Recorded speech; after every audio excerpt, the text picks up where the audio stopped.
Le damos la bienvenida, efectivamente, al titular de la Unidad de Inteligencia Financiera de la Secretaría de Hacienda de México, Pablo Gómez Álvarez, pues para que le explique a usted que es un inobjetable triunfo de México que reclama esa cantidad. Bienvenido, Pablo, muy buenas tardes.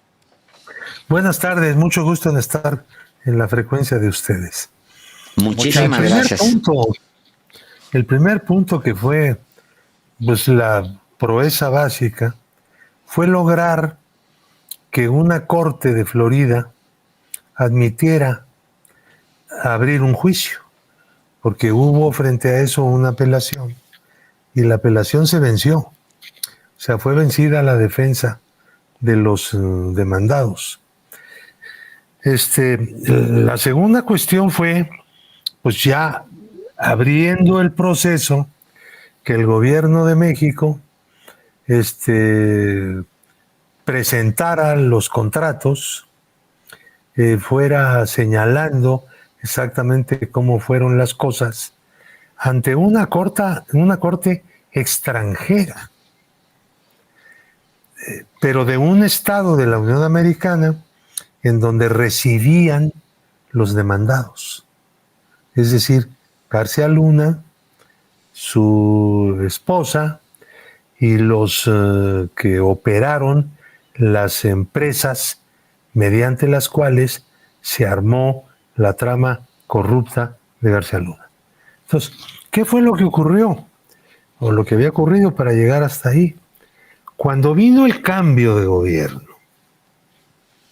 no un cambio de personas y que todo se siguiera igual como estábamos acostumbrados, sino un cambio. Entonces inmediatamente se procedió a revisar la documentación de una serie de contratos que fueron creciendo. Fueron 30 contratos. Sí. Durante el sexenio de Calderón, con García Luna como secretario de Seguridad Pública, y durante el sexenio de Enrique Peña Nieto, de los dos sexenios, se hicieron esos 30 contratos con distintos organismos ligados al sector de la seguridad pública, ¿no? El organismo de prisiones, lo que era el CISEN en aquel entonces, directamente la Policía Federal y con las que se realizaron una serie de contratos también. Entonces, con el apoyo de Rosa Isela, tremendo apoyo que ella presentó, era la secretaria de Seguridad Pública en ese momento. Entonces, en lugar de poner obstáculos como siempre ocurría en sexenios pasados, pues teníamos de lado a la jefa de la Secretaría, que fue formidable, porque se presentaron todos los contratos, se hizo una exposición amplia de qué era lo que había sucedido. Luego la UIF se encargó de ver todo lo relacionado con las triangulaciones. Los contratos se pagaban a través de giros interbancarios internacionales. Muchos de esos envíos al extranjero, que los contratos estaban en su mayor parte denominados en dólares, llegaban a un paraíso fiscal y financiero que se llama Barbados. Unos pocos fueron a Israel. En Barbados, en una cuenta de una de las empresas que se crearon para esta trama corrupta, regresaba a veces, no siempre, el dinero a México. ¿Cómo era eso? ¿Para qué lo habían llevado y luego regresado? Pues para pagar el coyotaje, la mordida, etcétera, etcétera, que tenía que pagarse. El dinero no era solamente para los directamente implicados, sino para los que hacían posible o daban las órdenes para hacer los contratos. Este va a ser el segundo gran capítulo que vamos a conocer dentro de poco. ¿Cómo fue la cosa? Pero, por lo pronto, se ganó que una corte extranjera en materia civil resolviera con muchos problemas y con mucha energía de parte del gobierno de México, exigiendo justicia, la reparación de una parte de los daños. Ellos dos, García Luna y Y la esposa Cristina Pereira. Linda Cristina Pereira, no comparecieron en el juicio. Ujú. Linda Cristina Pereira compareció al principio. Intentó a través de abogados tomar parte del juicio. Y en un momento determinado abandonaron la causa. El juzgado de Florida, la Corte de Florida, pues en el momento procesal oportuno, como dicen los abogados, declaró un default, o sea, una renuncia de estas dos personas a participar en el juicio. Las cosas siguieron adelante. Y llegó un momento que fue hoy muy temprano, en la mañana, que la juez que encabeza esta corte civil en Florida dictó un veredicto, pero ya antes había dictado otro que tiene que ver con las mismas personas. Ya antes había resuelto que una recuperación de activos por 1.970.872 pesos, y por una cantidad aproximada adicional de 555.800 y por una cantidad exacta de $275,000 que fueron regresados en su momento, fueron incautados por la Corte y regresados o entregados al gobierno de México en una cuenta a nombre del gobierno de México que se aperturó en Florida y que inmediatamente hizo el traslado a la tesorería de la Federación. Son más de 2,5 millones que esos ya se ejecutaron porque eran propiedades que tenían en Florida y que fueron identificadas. Ahora, la sentencia parece muy rara, ¿no? Se dice, bueno, ¿por qué se sentencia a García Luna a 748 millones y fracción de dólares? Bueno, y a Linda Cristina Pereira a 1.740. Bueno, esto no tiene ningún misterio.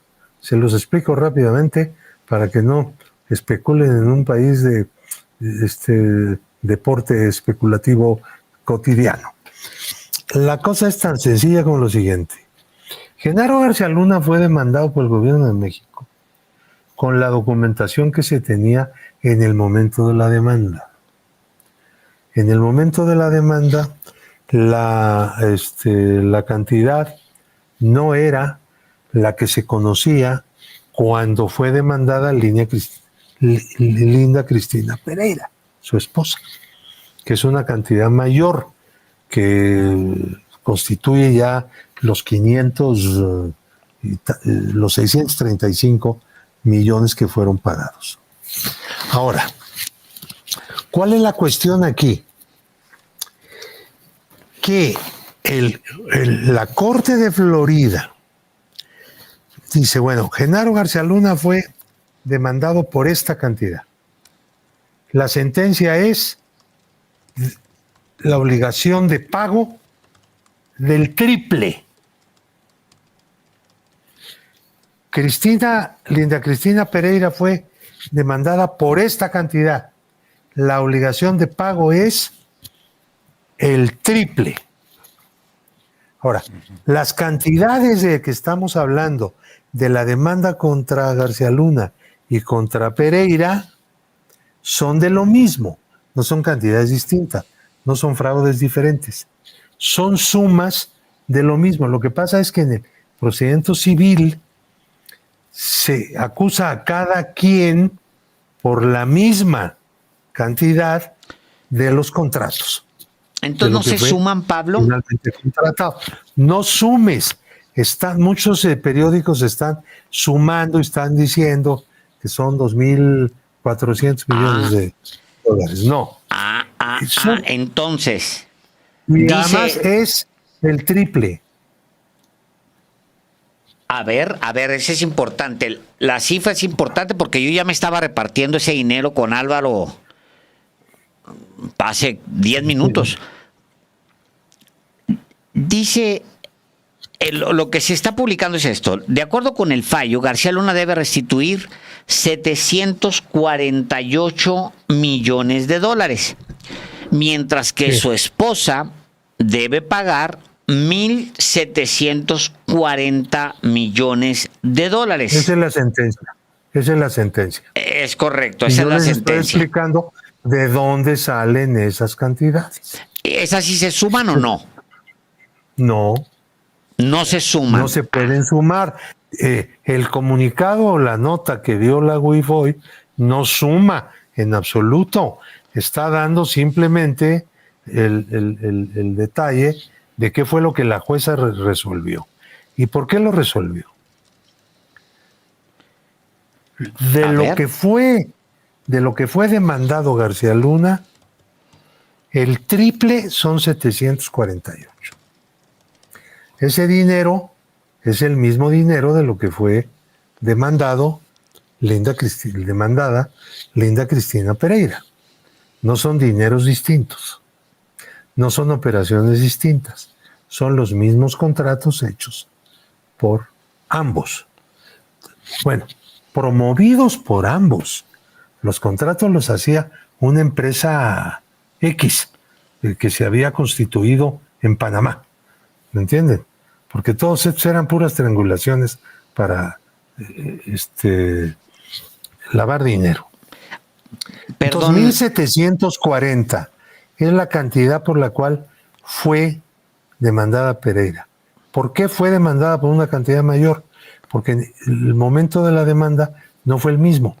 Primero García Luna fue demandado, después fue Cristina Pereira. Cuando Cristina Pereira fue demandada, ya se conocían más cosas. Exacto. Ya habíamos descubierto más contratos. Entonces la cantidad subió. En realidad la cantidad total que ambos, de las operaciones que ambos hicieron, es la tercera parte de 1.740 millones de dólares.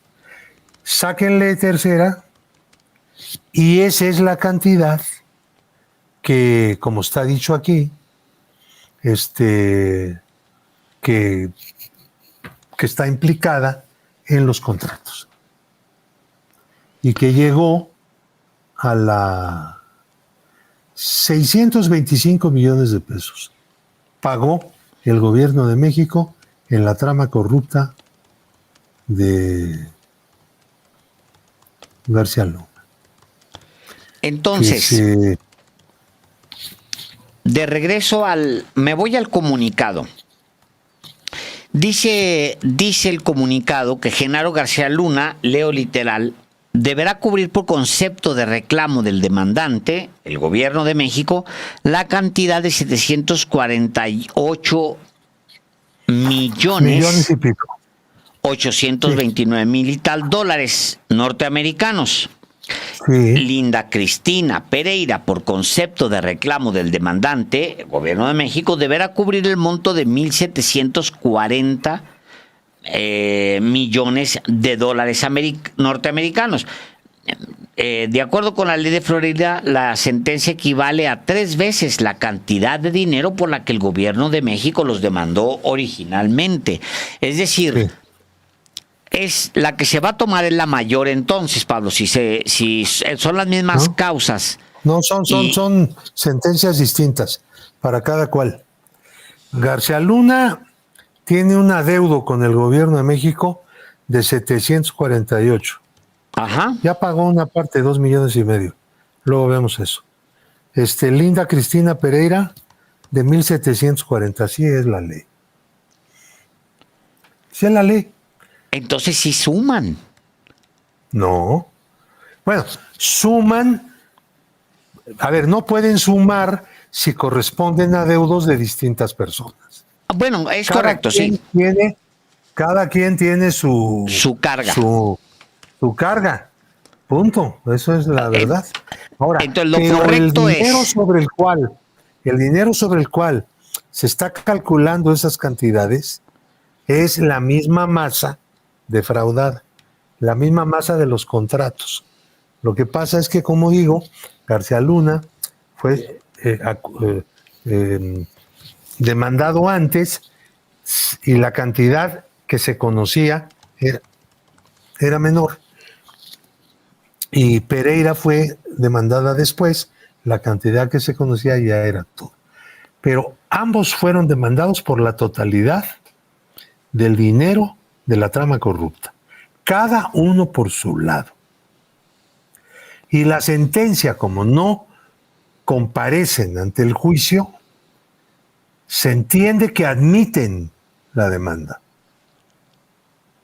Y al admitir por omisión, por ausencia, la demanda de cada uno de ellos, la juez dice, tú fuiste demandado por 3 pesos, vas a tener que pagar 9.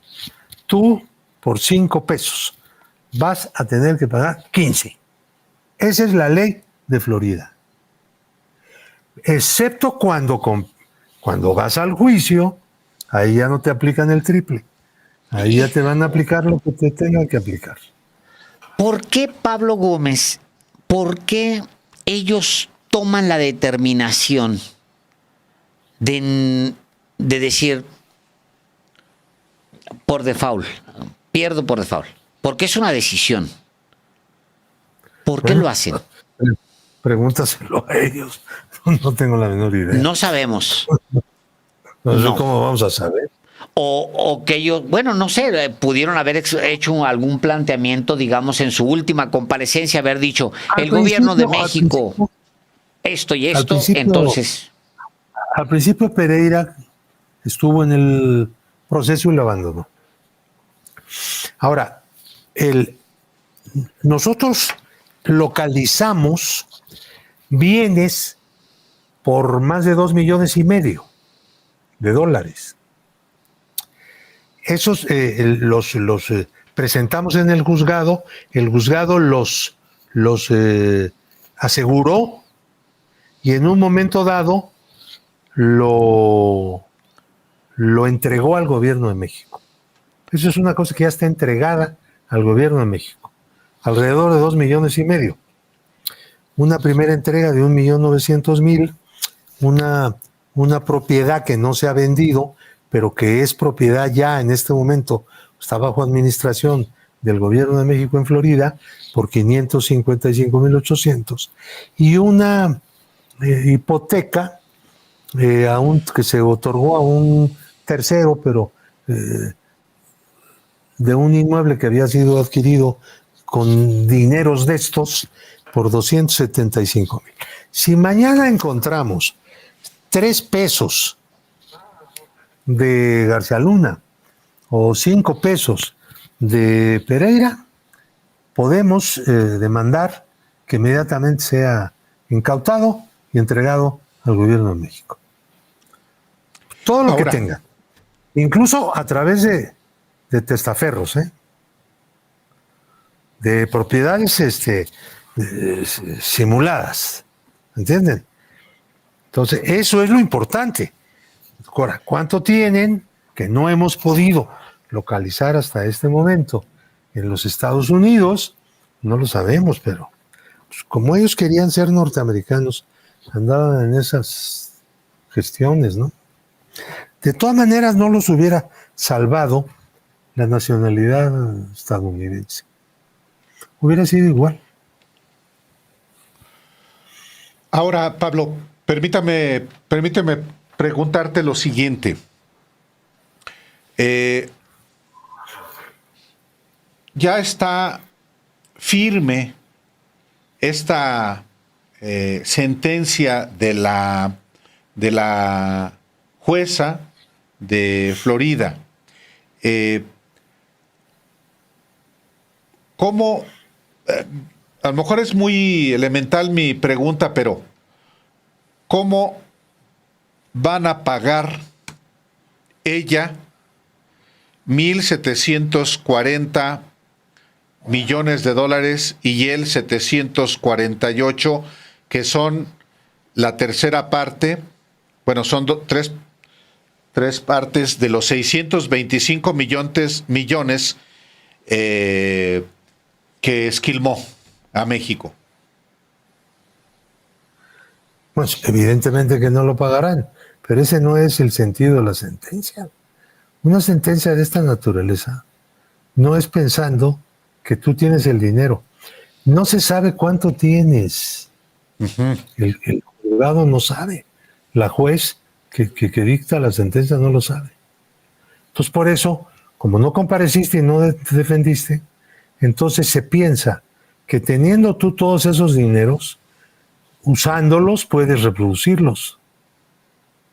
Puedes en intereses, en inversiones, en no sé qué y no sé cuándo. Entonces, precautoriamente dice la ley, tienes que ponerle una sentencia que sea el triple de lo que el demandante está reclamando. Correcto. ¿Entiendes? Entonces, bueno, no son imaginarias. Yo tengo una pregunta, Álvaro. Sí. Entre otras, todavía para Pablo Gómez. Me cuesta mucho trabajo, pensar que eso lo está multiplicando por 4, ¿no? La sentencia trae por 3. Me cuesta mucho trabajo pensar que así fueran 500 millones los defraudados a México, que es más, 750, 800, lo haya hecho esta gente sola. ¿Dónde están todos los involucrados? Ya está Pablo Gómez con nosotros, así que vamos a entrarle. Pablo. Vamos de regreso. Esa es una pregunta que tendríamos que contestar cuando venga la siguiente sentencia. Esta es la primera sentencia. Correcto. De ese Muy mismo bien. juicio. No sabemos si el juicio vaya a tener que repetirse. Si ustedes oyen una noticia de que hubo un desistimiento en ese juicio, no la vayan a creer, porque esa es una medida que se toma para volver a reiniciarlo en cierto momento. No la vayan a creer, porque otra prensa sí se la va a creer. Van a decir, ya se echó para atrás, el gobierno mexicano ya se desistió. No vamos a asistir, nada. Pero sí puede haber un desistimiento para volver a retomarlo en un mes siguiente.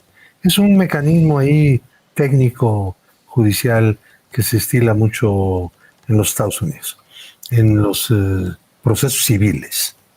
Entonces, ahí, a partir de ahí, por la vía de un acuerdo o por la vía de un jurado que se integre y que emita un veredicto, cualquiera de las dos vías, tendrá que haber una sentencia. Esa sentencia también tiene que ir vinculada, si hay arreglo, a contar la historia. Eso es muy importante. Y si no lo hay, pues a que se cuente también en el propio juicio ya formal. Por los testigos, por todo, se va a contar la historia. Toda la historia se va a contar. Pero no es este el momento. Esta es una sentencia en personas que fueron en su momento declarados en rebeldía porque no comparecieron en el juicio, pero que asumieron pues su culpabilidad. Viene la otra parte. que va a ser más interesante. Esta es más interesante por el hecho de que el exsecretario de Seguridad Pública estuvo trabajando para con unos contratazos gigantescos de denominados en dólares. Fíjense, ¿de qué tamaño eran? Por ejemplo, el CISEN, el organismo de prisiones, 288 millones de dólares en contratos para el equipamiento de las prisiones. El CISEN 44 millones, la Policía Federal 14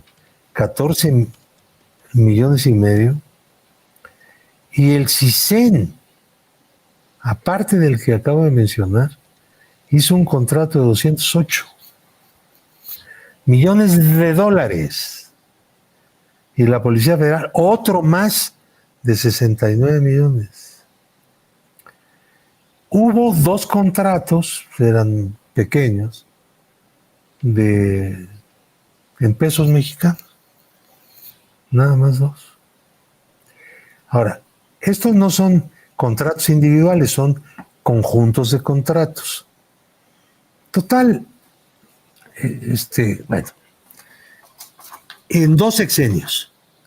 El hecho de que sea transeccional la cosa, de partidos gobernantes, nos da luces para poder entender cómo era el sistema político mexicano de la transición.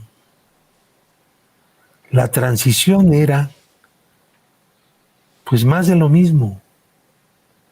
En realidad no hubo propiamente una transición a algo nuevo, a un rompimiento con el pasado, ¿no? El PAN tiene un fracaso histórico, porque siempre planteó romper con el régimen priista, y cuando llegó lo reprodujo, y tan lo reprodujo que hizo esto, y Peña Nieto, que retomó la conducción del gobierno federal, continuó dentro del esquema de García Luna, aunque era panista, no era priista. ¿Ok? Entonces, esto nos da, a ver, los analistas que niegan que la transición fue, vamos a decir, un fraude, la llamada transición. El PRIAN fue un fraude. Pues tienen que admitir que, pues, ellos se hicieron cómplices de esas ideas de que la transición fue una transición. Pues, ¿cuál transición? Bueno, pues este es un elemento más para demostrar que las cosas no fueron así. Siguieron con la corrupción, el Estado corrupto estaba completamente vigente en el gobierno de la transición, que era de Calderón. Totalmente vigente. Es que todo funcionaba igual. Pues estamos luchando contra eso, pues.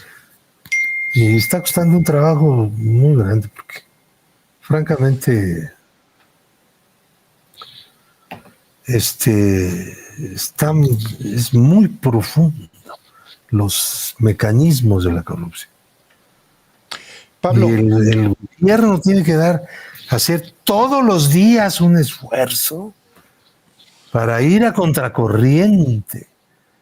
Y por eso convocamos al pueblo para que nos ayude, para que denuncie, para que señale, para que diga, para que se movilice, para que exprese su inconformidad contra el Estado corrupto que heredamos.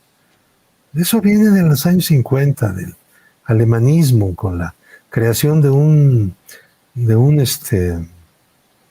ramo presupuestal de erogaciones discrecionales del presidente de la República, alrededor del cual se armó los sistemas de corrupción ligados a la gobernanza del país. Fue terrible. Pablo, está documentado por parte del gobierno de México desde el sexenio pasado, presidido por Andrés Manuel López Obrador, quiénes fueron, con nombres y con apellidos, los servidores públicos que intervinieron en la firma de los contratos que beneficiaron a Genaro García Luna y a toda esta trama corrupta. En el gobierno de Felipe Calderón, nombres muy específicos de la Policía Federal, de la Secretaría de Seguridad Pública, de las prisiones. Lo mismo en el caso del gobierno de Enrique Peña Nieto, los contratos firmados por el CISEN, Eugenio Imaz Ginsberg, por ejemplo, o Alberto Basbás. Esta es la historia que es la que tú dices que se va a tener que contar una vez que concluya el siguiente juicio. Bueno, ya se empezó a contar. Sí, sí. O sea, en este momento hay un proceso de tres hay dos que están por abrirse, pero hay un proceso abierto. Y ese proceso abierto tiene gente en la cárcel. Son algunos servidores públicos. Sí. Entonces, el conjunto de las cosas se va a tener que contar como consecuencia de los dos procesos. El proceso civil que se instaló en Florida, porque pues ahí se habían llevado grandes cantidades de dinero hasta allá, y el proceso penal que está abierto en México. García Luna tiene orden de aprehensión. En México, claro. Pereira tiene orden de aprehensión. Y otros muchos, los operadores de las empresas. A ver, tienen orden de aprehensión y otros están en la cárcel. Y otros están en prisión, en libertad condicional, o lo que fuera. Entonces, según el caso y según la decisión que está tomando el juez. Pero la Fiscalía General de la República ya ejerció acción penal en México. El gobierno mexicano presentó las denuncias desde el año 19. Empezaron a presentarse las denuncias, ¿no? Entonces, vamos, lo que pasa es que todo se ha tardado porque la justicia no es expedita. En ninguna parte del mundo es expedita, por desgracia. Y además, bueno, pues el recurso de los demandados y de los imputados, de los denunciados, pues son lo que a su derecho corresponde y hay que, pues, obviamente, respetar el debido proceso, sí, y los recursos que la ley le da a todo el mundo para defenderse. Porque eso es una cosa sagrada. No se trata de pasar de la corrupción a la arbitrariedad, ¿no? Eso no. Ahora, Pablo Gómez, una pregunta.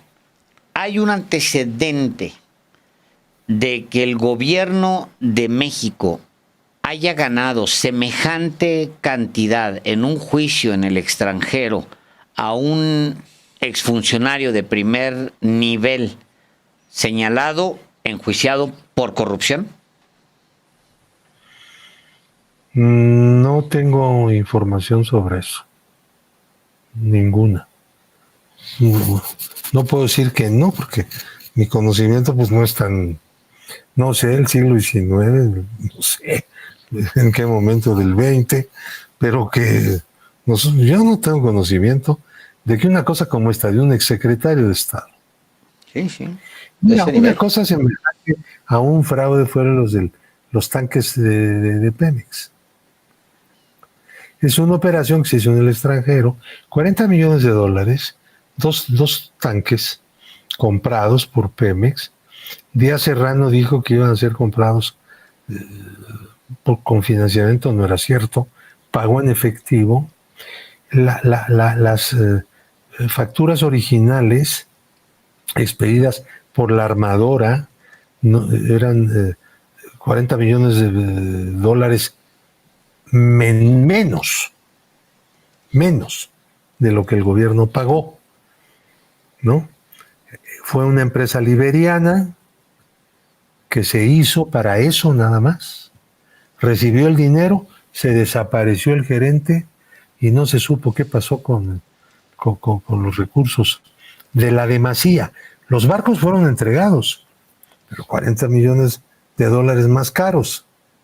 Que es como esto, porque de los 600 millones que se pagaron, una parte, pues sí son cámaras, son estos, son software, pero no sabemos exactamente qué tanto. ¿Cuál es la diferencia? Porque todo lo maquinaban, ¿me entiendes?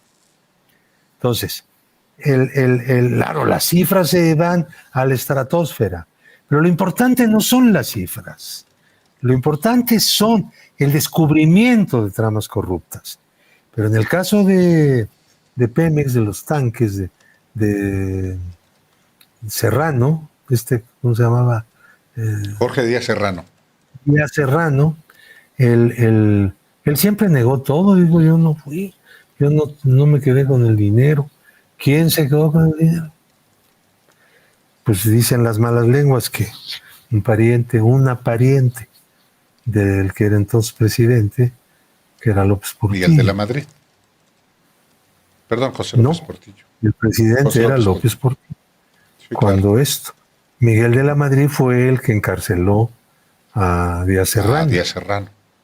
Exactamente, fue el acto supremo, el único y el supremo de la renovación moral de la sociedad. Hasta ahí se quedó y nunca aparecieron los 40 millones de dólares. ¿No? Nunca. Ni siquiera 4. Tal cual. Bueno, pues así fue. Ahora, eso es una cosa que pudo haber sido, porque se logró ya después en el siguiente sexenio, pero fue algo un poco diferente a lo que estamos viendo ahora con esta sentencia y con la sentencia próxima, la que va a venir después, que probablemente sea más interesante, ¿no? Quiero saber esa. No, pues no te la puedo contar porque yo no soy juez de la Corte de Miami. Pero ya platicaremos cuando se emita esa nueva sentencia. Un sencillo, ¿cómo se llama? El demandante. Yo no me puedo adelantar a la... ¿Cómo? El demandante no da la sentencia. Pablo Gómez, pues muchas gracias por la oportunidad de conversar. Bueno, muchachos, que estén bien. Eso faltaba. Faltaba el muchachos.